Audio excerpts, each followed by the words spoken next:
Afternoon. I'm Dr. Stacy Pettyjohn, the Director of the Defense Program at the Center for a New American Security.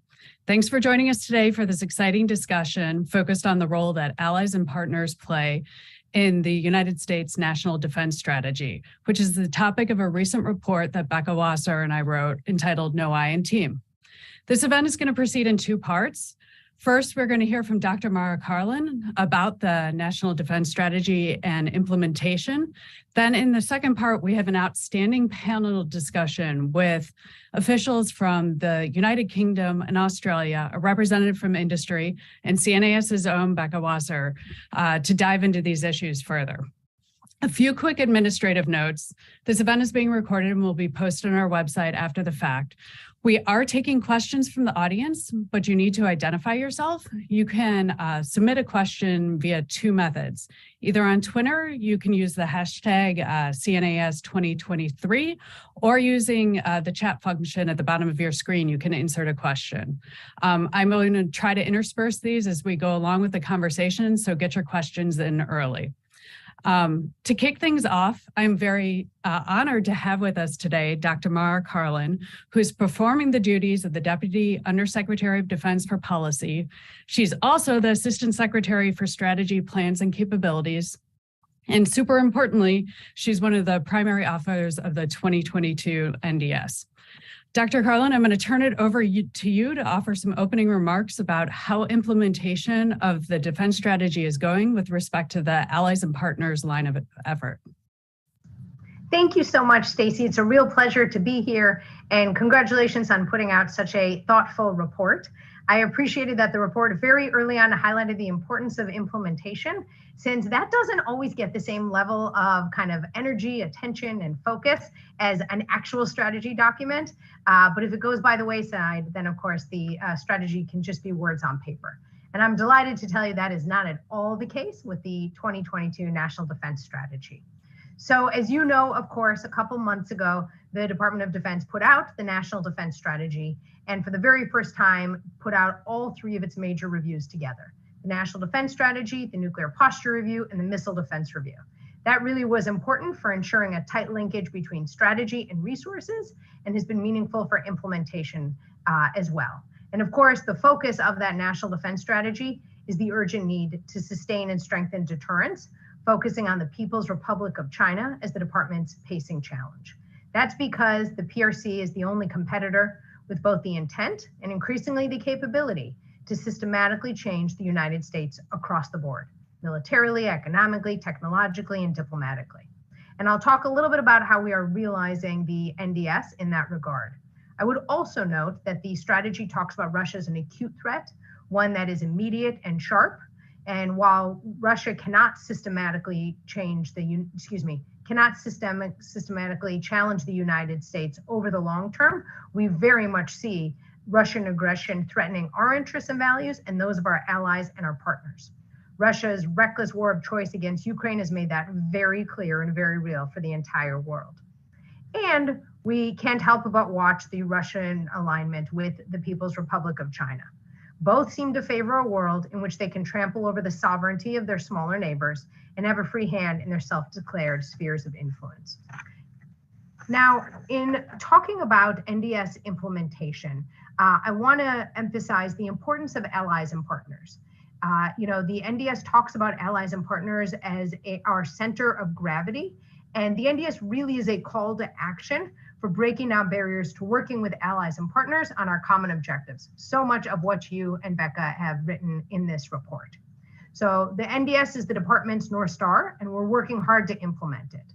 I like to think of our implementation approach as really being a wraparound strategy to ensure that this strategy is infused in the department's day-to-day business. It's really three-pronged.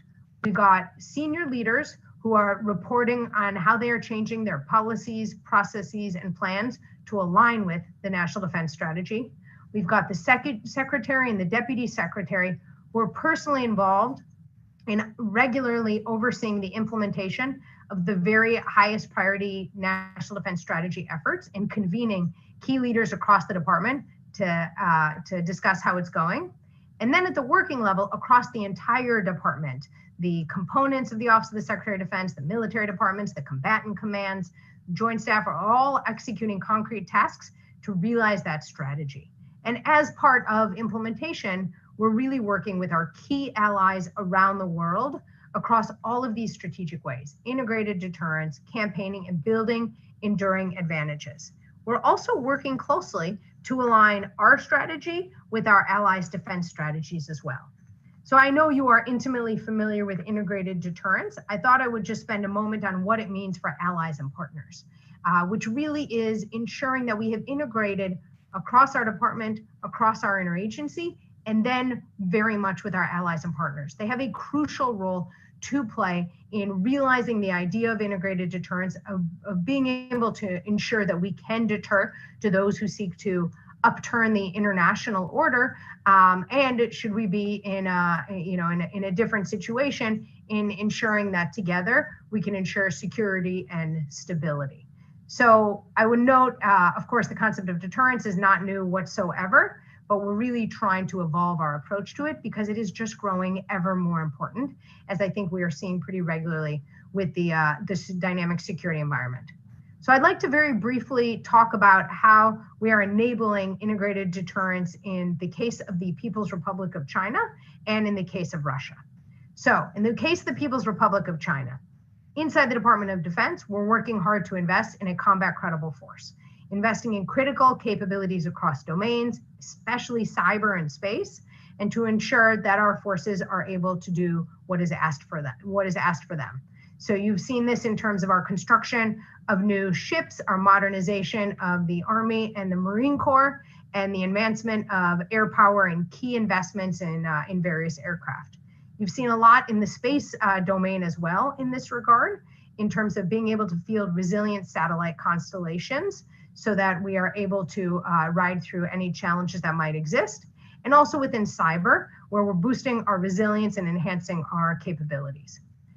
With our interagency, when we are looking at operationalizing integrated deterrence, we've worked with a number of key actors to knit together an approach that makes sense vis-a-vis the PRC. And I would just really applaud our colleagues in Congress, particularly for the CHIPS Act, which has been really important in curbing our dependencies on the PRC. And then with our key allies and partners, we are building and deepening cooperation in the region. So a couple quick examples as that relates to the People's Republic of China. First, we're forming new geometries for cooperation, such as AUKUS. And that is, of course, Australia, the UK, and the United States. It's really a strategic partnership that's focused on enhancing regional stability and safeguarding a free and open Indo-Pacific. And it's going to provide Australia with a conventionally armed nuclear-powered submarine capability. And together, the three countries are going to develop and exercise joint advanced military capabilities. And we're accelerating the advancement of a bunch of different capabilities across areas as wide-ranging as artificial intelligence and autonomy and cyber, for example, to ensure that our warfighters can retain and expand their competitive edge. So that's one example of how we're trying to operationalize integrated deterrence vis-a-vis the People's Republic of China. Another example involves optimizing our posture in the Indo-Pacific. You've seen some really splashy, important announcements of this of late. So, for example, by forward deploying more versatile, resilient, and mobile capabilities in Japan, you've seen a lot of progress with what we've done in Australia. And then also most recently when the Secretary of Defense was just in the Philippines in terms of gaining access to different sites. That's all really meaningful when you look at our ability to project power, which is in many ways kind of the sine qua non of the US military. And the third example for how we are operationalizing integrated deterrence vis-a-vis the People's Republic of China, of course, is how we're expanding our joint exercises in the Indo-Pacific. As you know, we're used to exercising bilaterally and multilaterally, but what we're really trying to do is change and enhance the size, scope, scale, and character of these exercises. So a great example would be Garuda Shield, which was an exercise of 14 nations that occurred a couple months ago. You've seen joint maritime drills with Canada, Japan, the United States, and Australia in the South China Sea, really showing how our different countries can knit together our capabilities and employ our forces together. Let me very briefly turn to some examples that relate to operationalizing this collaboration with allies and partners in the case of Russia in realizing integrated deterrence. And I think you've seen this really loud and clear over the last year plus or so. Now, inside the Department of Defense, of course, we did a lot to surge US forces to Europe as the conflict was kicking off, and surge from 80,000 to 100,000 troops in Europe to reinforce our posture. And frankly, that was doable because of our very close relationship with so many of those countries, because of pre-positioned equipment that was there, also thanks to Congress with the European Deterrence Initiative. And moreover, we've been able to build Ukraine's military and asymmetric capabilities through robust security assistance. You've seen a lot with the interagency and what they have done, and especially last week, I think, as we hit the year anniversary of this horrific conflict, you've seen what our Treasury colleagues have done and our State Department and Commerce colleagues have done as well, and of course the intelligence community, to ensure that we all knit together in an integrated way to deter. And then with our allies and partners, we have seen our NATO allies stepping up to enhance their presence in Europe's east.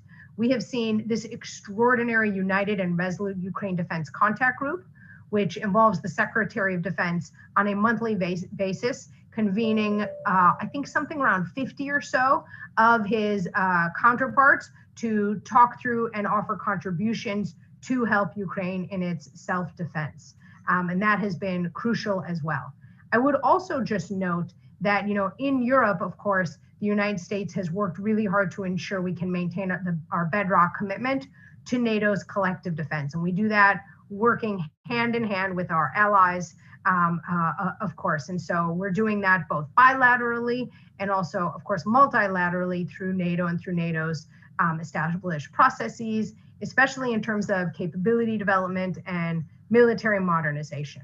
And going forward, we're going to continue working with our NATO allies and our partners to build capacity across Europe's eastern flank to strengthen our defensive anti-access area denial capabilities and our indications and warnings, and to expand our readiness training and exercises, and to promote resilience, including as it relates to space and cyber. So I just want to wrap up by really underscoring my appreciation for your emphasis on implementation and just how crucial it is, and your emphasis on the need to make sure that we are really collaborating deeply with our allies and our partners. This is an unparalleled network, and for us to be able to work together at every stage of defense planning is crucial. That means we, of course, will have to address longstanding institutional barriers that inhibit collective planning, interoperability, and mutually beneficial procurement. So we're looking hard at all of those things, and look forward to learning more from you and the folks on your panel about how we can get after that in a way that makes sense. Thanks so much. Thank you so much for that, Dr. Carlin. That was an amazing overview of the strategy and all of the work that's going on to implement it in the two critical regions that the U.S. is focused on right now. We're really grateful for your time. We're going to dive a bit more into some of these obstacles and think about ways to overcome them in our discussion that comes. Thank you again for joining us today. Thanks for having me. So now we're going to turn to the broader discussion with the entire panel. So let me introduce all of our participants. We have a great lineup here for you today that has representatives from the UK, Australia, and the United States to talk about this. So starting off, we have Shimon Fima, the Director of Strategic Programs in the UK Ministry of Defence. We also have with us Stephen Moore, who is the First Assistant Secretary of Defence Industrial Policy for the Australian Department of Defence. We have Mike Schnabel, who's a Senior Director of International Operation and Policy at Boeing. And then we have Becca Wasser, a Senior Fellow and the Director of the Gaming Lab here at CNAS. Welcome to you all. So great to see you. So I think Dr. Carlin gave us a lot of food for thought there and some issues to unpack. I'm going to turn to Becca first. And we heard a little bit about the advantages of working with allies and partners. Can you explain in a bit more detail why you think it's so important today and into the future for the U.S. to really integrate with its allies and partners in a way that we haven't done in the recent past? And in doing so, can you talk about how we thought about integration more broadly in our report and sort of the framework we laid out for thinking about how to approach this issue? Sure. Thank you so much, Stacey. It's great to roll out our report, and thank you so much to all of my fellow panelists. It's great to be here with you all, at least virtually for now. So I think, as we've heard from Dr. Carlin, really what's happening is that the United States faces a threat landscape that's unlike any it has faced in its past. The unipolar moment is over. We have two nuclear armed powers in the form of China and Russia. China is very much a rising military threat, and while Russia has, has a degraded military based on its poor performance because of its invasion of Ukraine, it still is quite dangerous. And then you also have a myriad of other persistent threats that the United States is going to need to keep at bay. But what also makes this time unique is that the United States military is undergoing a period of modernization. It's trying to free up resources for modernization. So you've got a much smaller force size, divesting of legacy capabilities, and, perhaps maybe a force that's less ready for, some of the threats that it might face. So really what you have is this interregnum, if you will, where the benefits of modernization haven't yet borne fruit. And that leaves the United States in a precarious position. And that's one of the reasons why the United States can no longer go it alone. It needs to work with its highly capable allies and partners to deter potential aggression by China and Russia, and as well as managing some of those other threats. It's the combined collective capability that all of these nations have together and what they can bring that demonstrates credibility, that demonstrates resolve, and enables greater deterrence of some of those future threats.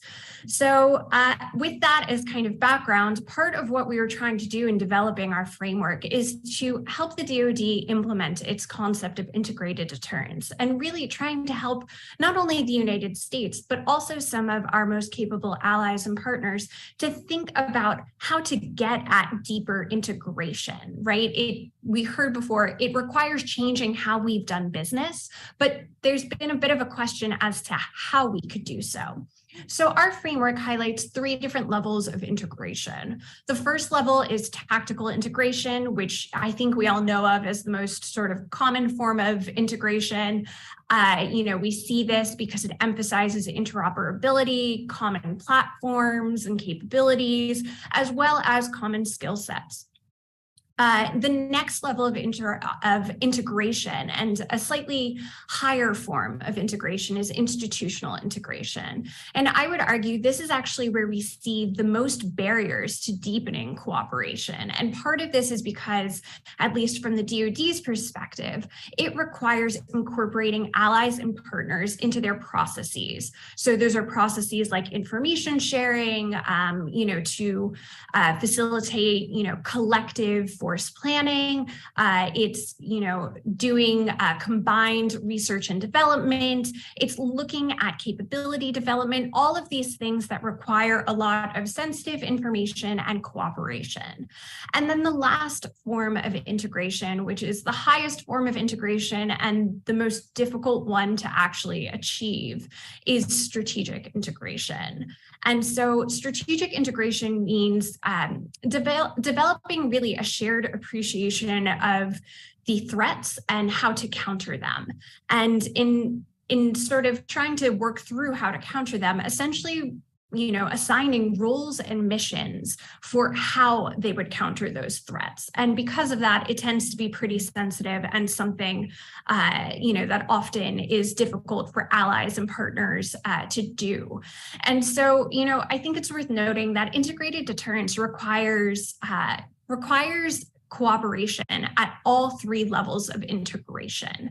But the one that is the most important is strategic integration. And the one that is currently most lacking is strategic integration. In theory, strategic integration is the level where you make decisions and that all of your other decisions at the institutional level about those barriers that need to change, at what you're going to actually tactically practice and become interoperable in, those should stem from that strategic level.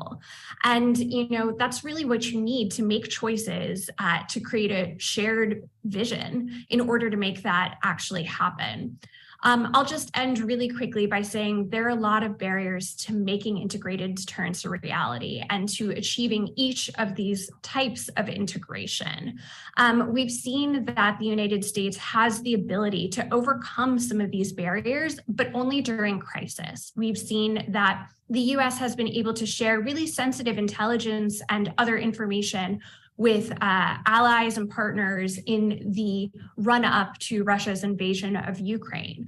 But what we need to do is translate some of that energy and some of our ability to do that during crisis to peacetime, because peacetime planning, peacetime working together, whether that's strategic and operational planning, whether it's greater defense industrial base integration, or whether that is just trying to make the combined choices about future capabilities. Those all present really strong signals of credibility and resolve to China and Russia, and in so doing, enhance deterrence. So I think we're going to talk a lot more about barriers, so I'll stop there. Thanks, Becca. That's really helpful context, I think, for where we're going to go next, which is diving deeper onto defense industrial base cooperation, which clearly needs to happen in peacetime. We've seen that capacities today are insufficient to meet the needs of the ongoing war in Ukraine, let alone what is expected to be needed should a larger conflict break out directly with Russia or with China. So I'm going to address the elephant in the room first. Let's talk about AUKUS, even though we want to move beyond AUKUS and talk about other forms of defense cooperation that's going on among the UK, Australia, and the US going forward. So AUKUS is on everyone's mind. We're waiting for the Pillar 1 announcement that's supposed to be happening next month. But let's talk more about Pillar 2 today, where I think there is a growing sense of frustration in both Canberra and London about the barriers that are impeding progress on the future technologies that the three countries are supposed to be developing together. So I'm going to turn to Shimon first and then to Stephen. What is enough progress being made in your mind on sort of Pillar 2 of AUKUS, and what needs to be changed for things to really take off and to deepen the technological integration that is supposed to happen? Thank you, and let me thank you all for the opportunity to be here today. So I think we need to celebrate what is going well.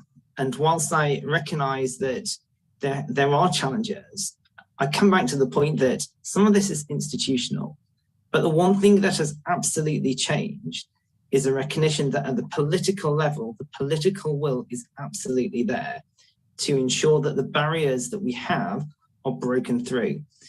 But taking that down from a political level, coming back to Becca's point around institutional impediments, that is the challenge, and that takes time, because when you have to work through some of the institutional challenges, it's about people, it's about cultures, and that takes time because the history has been there for some time. In my own experience and the experience that we absolutely have and continue to see some really positive movement in that space. Clearly, there is more work, and we need to think about how we change the paradigm of how we operate and how we work, where we are all comfortable and give individuals who are responsible for capabilities the cover that they need to be able to share information. And that applies in all nations. We also need to recognize that, as has been said a number of times, when in a crisis, we find a way through it. But we seem to struggle to really work at the pace that is necessary when we aren't in those situations. So from my perspective, this is a journey. It's a journey that we all recognize we need to work through more quickly than we are at the moment. But there are positives.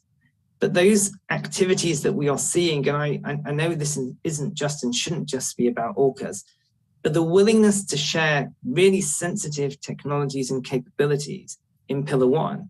If we can do that, and we can do that at pace, we must be able to do that in Pillar 2. And so whilst the movement is happening, I think there's an opportunity to really energize that more than we are at the moment. Okay, so that is an optimistic note to move on. Stephen, what is your perspective on this? Do you think enough progress is being made on Pillar 2, and what needs to be done to see further progress in this area?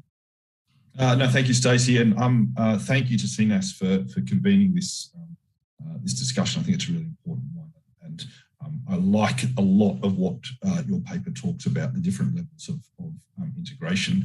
I think I'm going to agree entirely with Shimon and his comments.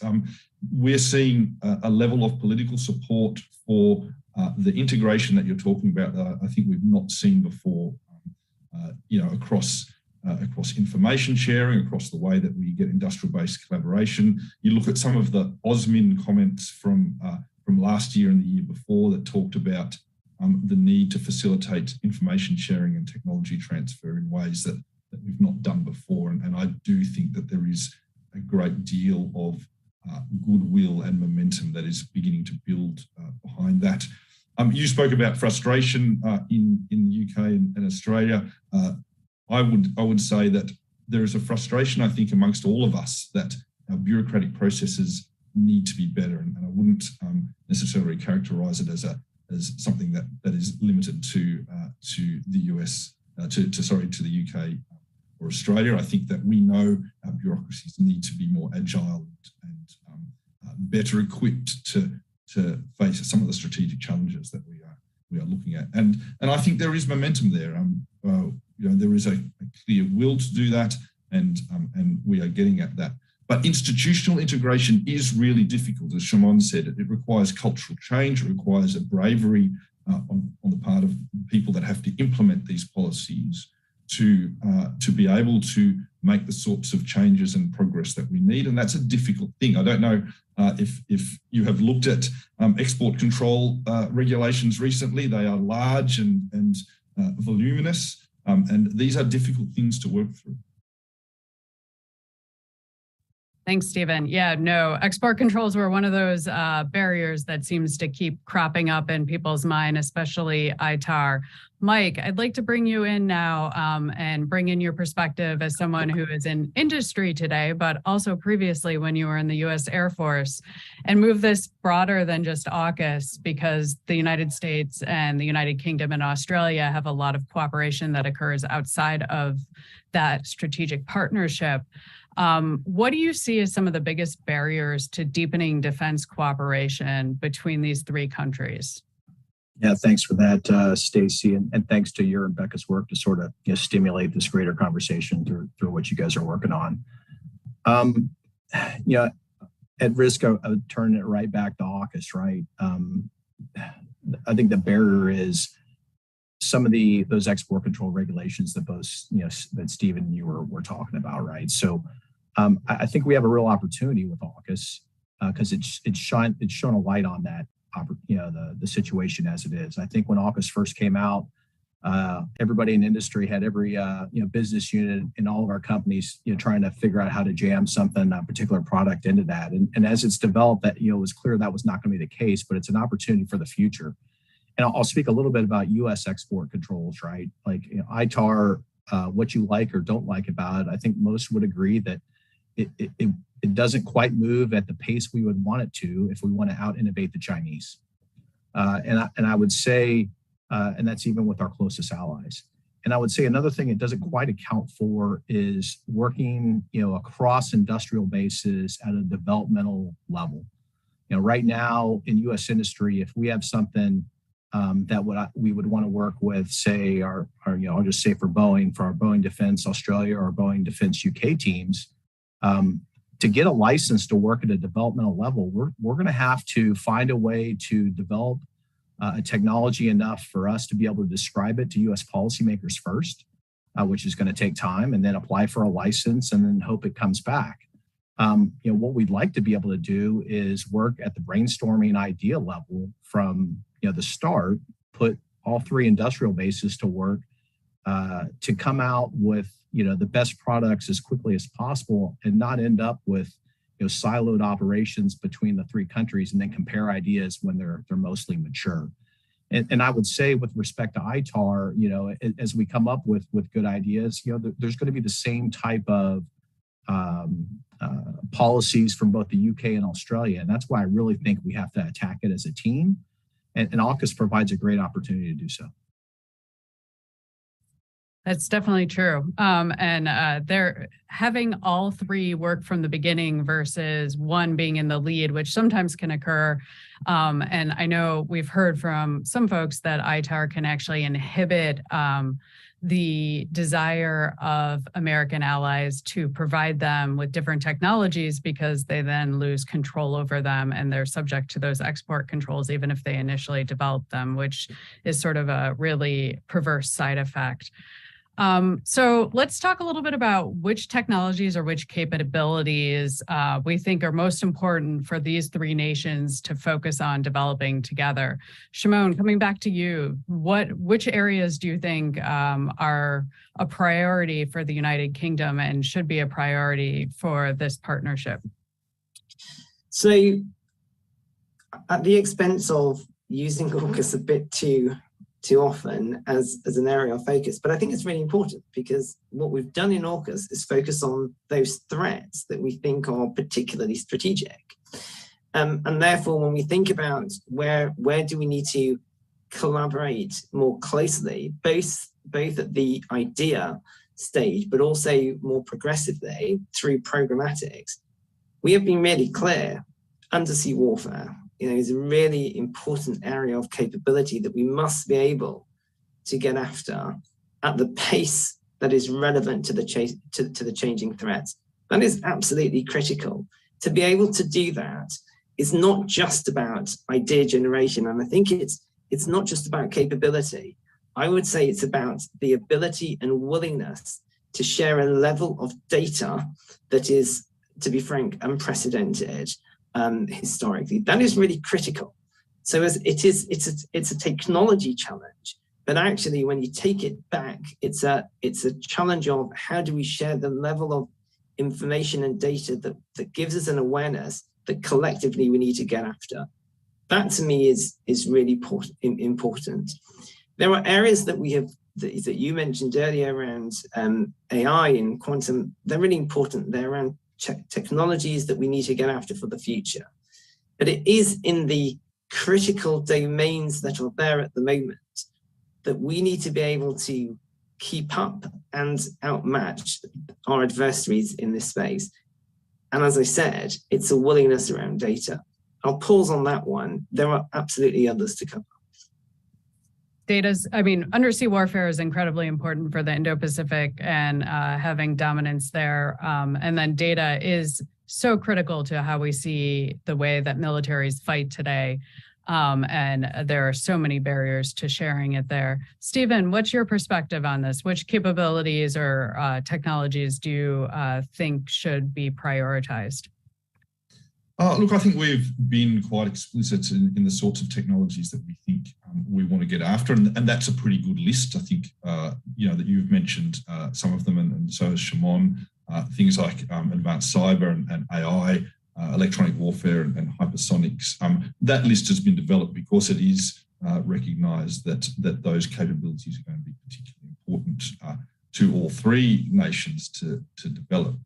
But I think, to echo Shimon, what really is the underlying benefit of that and the capability, I guess, that we are really getting at is the ability to recognise and seek out those technologies in each of our countries that are going to be most beneficial to us, to give us that strategic edge, and quickly share them amongst the countries so that we all benefit from that. So we don't have a particular technology that sits within one, but we recognise that there are skill sets and advanced capabilities that exist within all of our countries that we can quickly share and get that advantage from. And that's what I think the true capability of sort of integration that we're seeing between Australia, US, and UK at the moment. Great. Becca, I want to pull you back in here. So we've heard about undersea warfare, hypersonics, quantum, some of these different technologies. Can you sort of make the case of why the partnership needs to go further in articulating why these specific capabilities are needed? And can you also elaborate a little bit into why the U.S. needs to pursue co-development and co-production, which in some respects, if you're looking at very narrowly from a nationalist perspective, seems like it could hurt U.S. industry, and we'd prefer just to sell American products. Why isn't that the answer today? Okay, so two pretty big questions. I'll try and take them on in a succinct manner because I know that we've got a lot of questions coming in that you want to get to. So I think one of the things that became abundantly clear to us as we were going through this paper and as we've been talking to various folks, particularly about AUKUS, but also other, collaborative engagements, that one of the things that is missing is actually creating a strategic narrative around why certain capabilities are required. There is, as we, heard from two of our fellow panelists, an understanding of why, for example, the undersea is so important, particularly if we're looking at future warfare, potential future warfare with China, but explaining exactly what missions any submarine would be able to do and what it would bring to bear and how that would benefit each country individually as well as collectively is part that's truly lacking. And I think really where this is most apparent is less so on Pillar 1 and submarines, but more so on Pillar 2, where it is a very wide array of capabilities that are assigned under that pillar. So, making the case for why hypersonics is a little bit different than making the case for, why electronic warfare or why there needs to be greater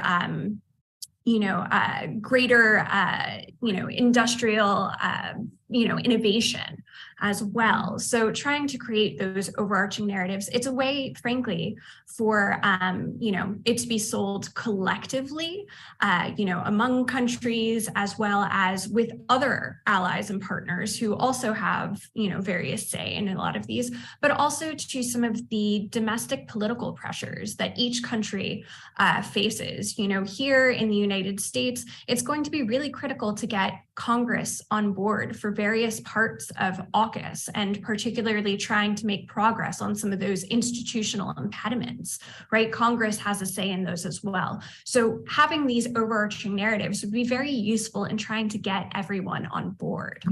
The other question that you had is sort of making the case for, why it is that there's a benefit to doing co-production and co-development of capabilities. I could probably go on for a while about them, so I'll just mention some of the key wave tops, some of which we've already heard.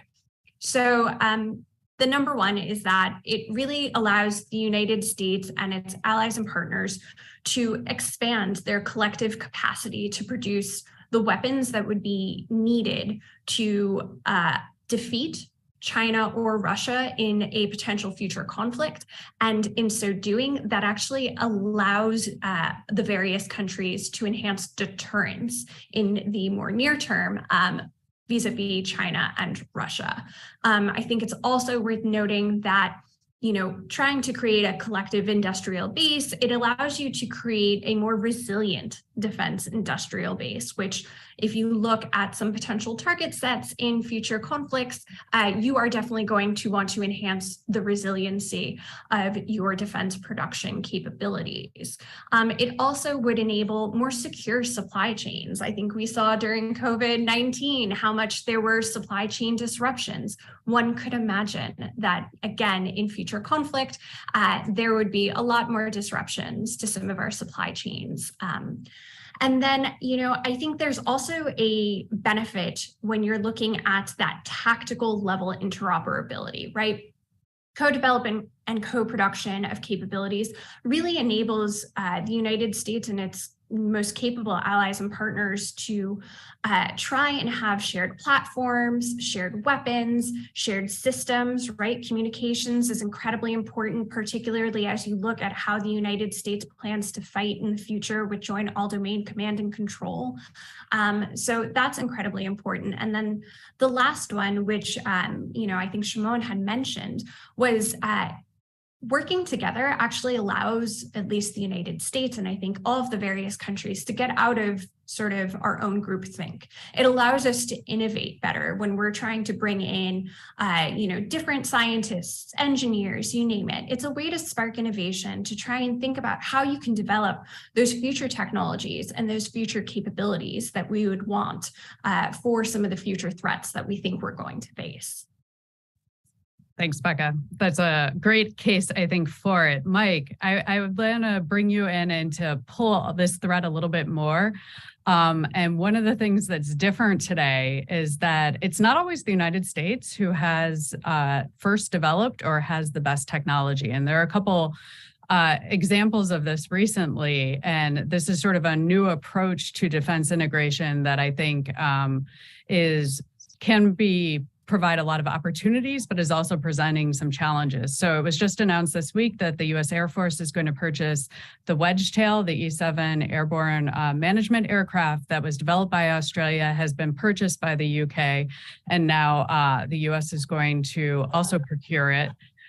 The other example out there right now, I know, is the MQ-28 Ghost Bat, which is being considered for the combat collaborative aircraft, the loyal wingman type system that would be accompanying a next generation fighter.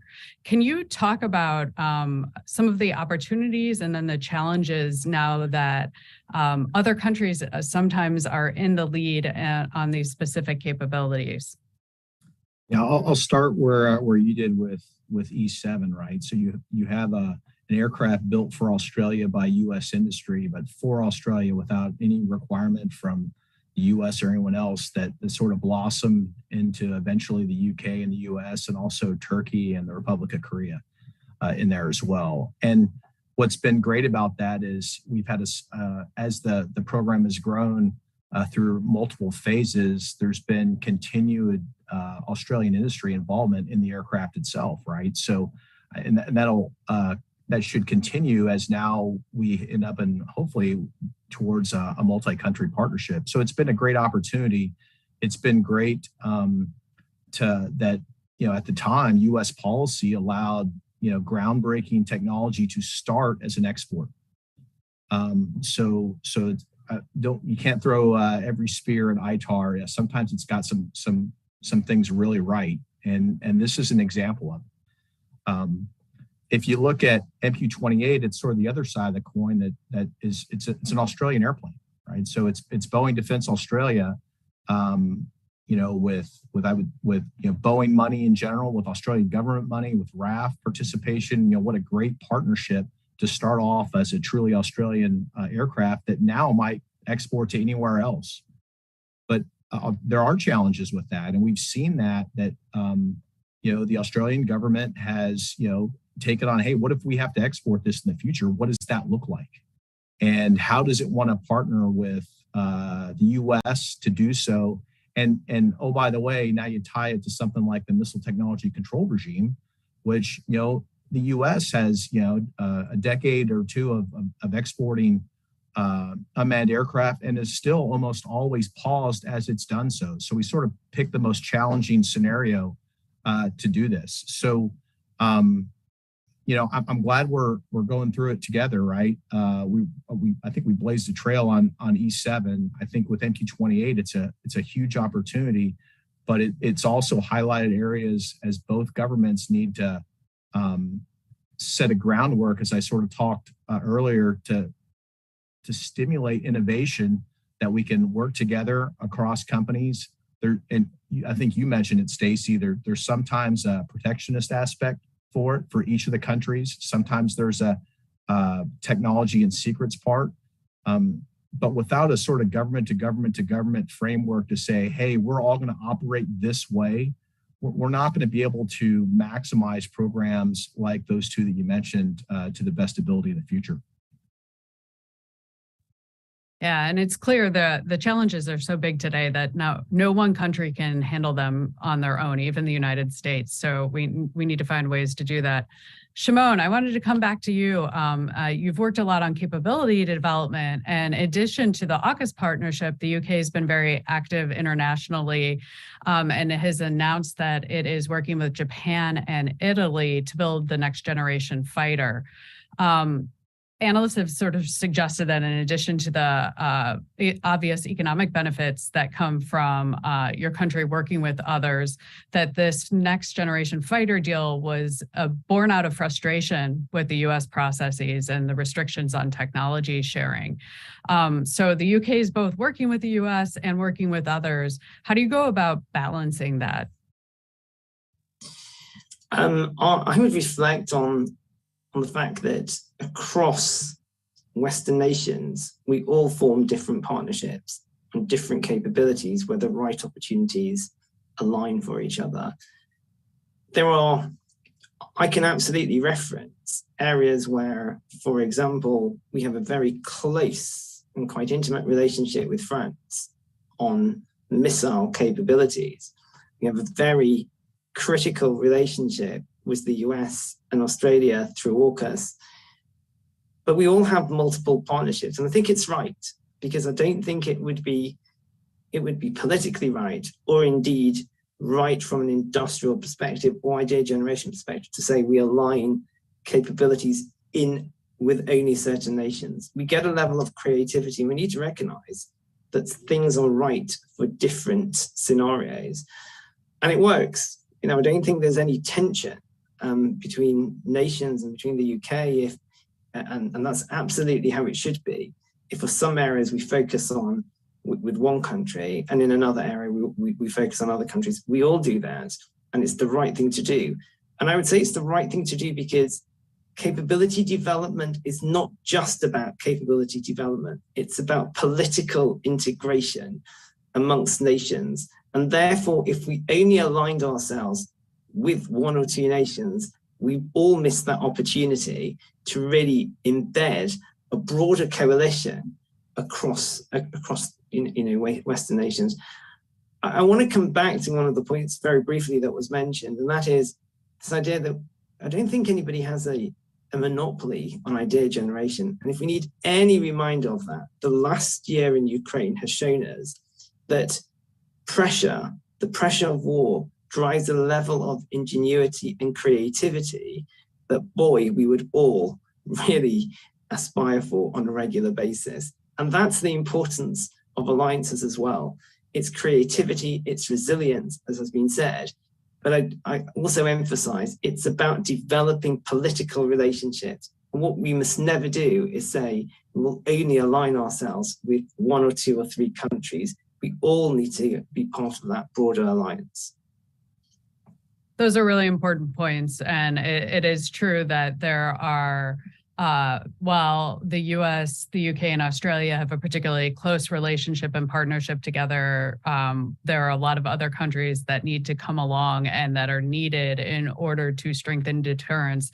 And that politically, and sometimes, from our own self-interested perspective of our nation, we have different relationships with and different interests, which takes me to my question for you, Stephen. I know there's been a little bit of tension over the years, and Australia has, like all nations, rightly emphasized that it needs its own sovereign capabilities.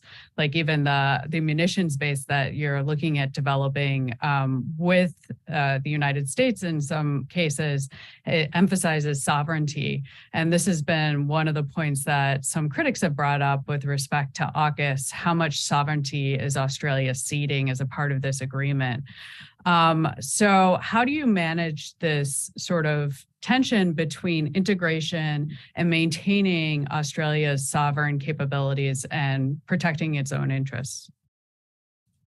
No, thank you. It's a really good question. I don't agree that AUKUS represents any ceding of Australian sovereignty, and it's something that we certainly are very alive to and looking at, because integration and working closely with partners isn't the same thing and doesn't have to be the same thing as ceding any level of sovereignty. Australia and the United States have worked very closely together operationally for decades now, and have done that very well and very effectively without any ceding of sovereignty or the ability for Australia to make its own decisions on how and why it uses its defence forces. And I don't see any reason why that needs to change. We are quite adept at understanding where our ability to make our own decisions lie.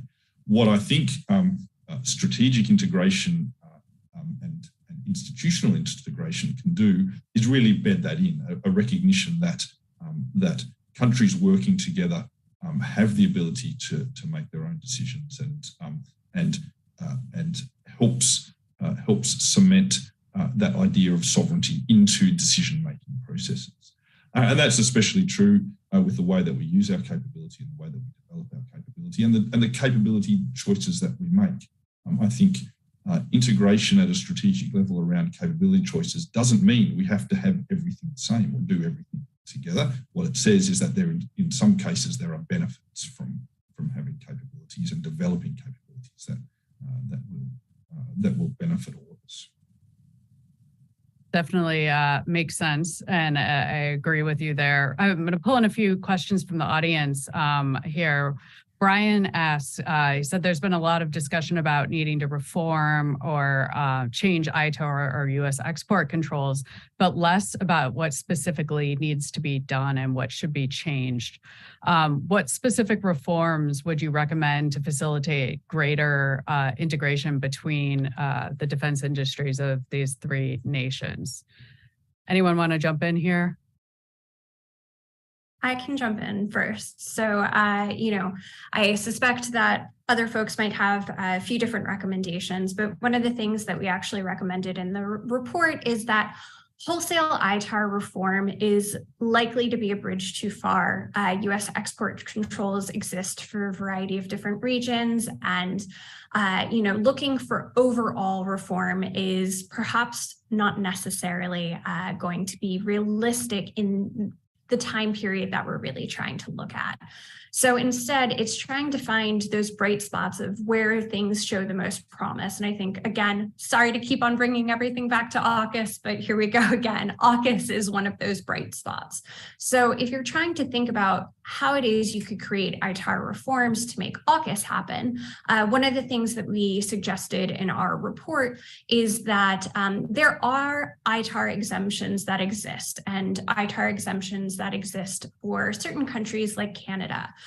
Canada, the United States, Australia, and the UK are all members of NTIB, the National Technology Industrial Base. And so some of those exemptions that are provided to Canada could also be quite easily provided to Australia and the UK for certain defense items that fall under AUKUS in order to make that happen. Kevin Wolf, who's a former Assistant Secretary of Commerce, recently testified before Congress that small amendments could be made to existing ITAR sections, which really just require adding and Australia and the United Kingdom to those sections in order to create exemptions, at least to make parts of AUKUS happen without getting into some of the intricacies that would be required for broader ITAR reform. Hey, Stacey, can I jump in on that one? Please. Yeah, I'll piggyback on Becca's point. To take it to the next level, right? To get even with Canada, we're not going to be able to use the exemption to start working on advanced technologies, right? So we're still going to need licenses. So I think what would help in using AUKUS to do so, right, is if AUKUS can take its advanced Pillar 2 technologies to the next level, right, of things that the countries plan on working on, all three countries agree to those. And then if we can get ITAR to rapidly approve, open licenses to support that, as long as the entities are, both Australian and UK. It would keep intact all of the sort of ITAR taint second level issues that scare people off from the exemption being applied, the Canadian exemption being applied in the other countries, and just allow industry at an idea level to go straight to those two countries and get to work.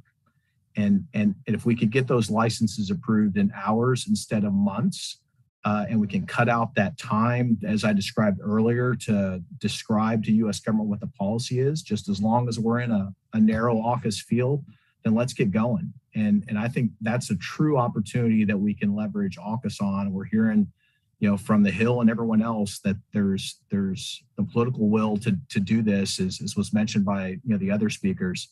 I'm hoping that could maybe be an outcome. I'm conscious of time, but if I come in very briefly. So, I'd absolutely echo the issue of open licenses. And I would really, really stress the issue of how do we change the timeframes of allowing approvals to happen and allowing information flows.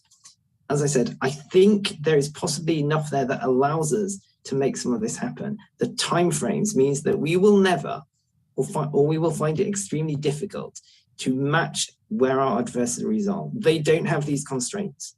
So our processes on our own adversary of success over here, and we need to address that because the timeframes make things challenging for us to really accelerate technology opportunities.